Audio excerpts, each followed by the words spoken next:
While he was still immersed in the awe-inspiring beauty of nature, a terrifying sound suddenly shattered the calm. The boy turned around in fear, only to see a massive cloud of dust rising on the horizon. A huge herd of wild buffalo was charging toward him at an incredible speed.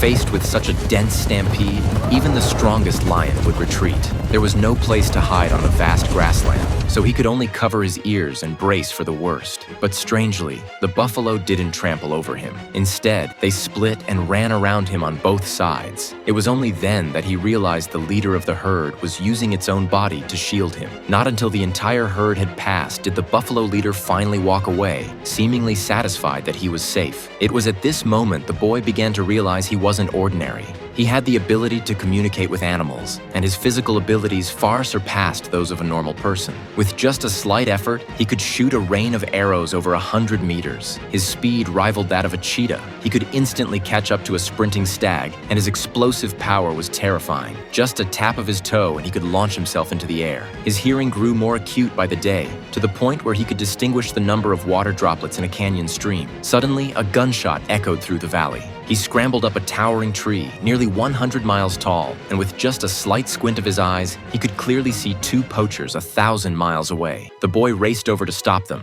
but he was too late. Dozens of buffalo already lay lifeless on the ground, and a surge of rage welled up inside him.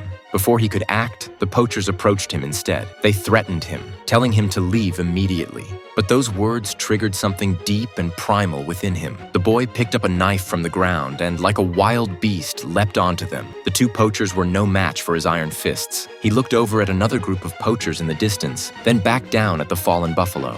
A silent vow formed in his heart. He would seek justice for these animals. 16 years later, that boy had become a legendary assassin, a name that struck fear into hearts everywhere as one of Marvel's most infamous supervillains. Anyone who ended up on Kraven's list would eventually fall prey to his hunt. To track his targets, he was even willing to disguise himself as a prisoner and infiltrate a high-security prison. But as soon as he entered his cell, he was taken aback. Clearly, his new cellmate was no ordinary man. To avoid unnecessary trouble, Klein makes a wager. He says he'll escape in 3 days, and if he doesn't, his cellmate can do whatever he wants to him. The cellmate looks puzzled, but smiles a disturbing smile anyway.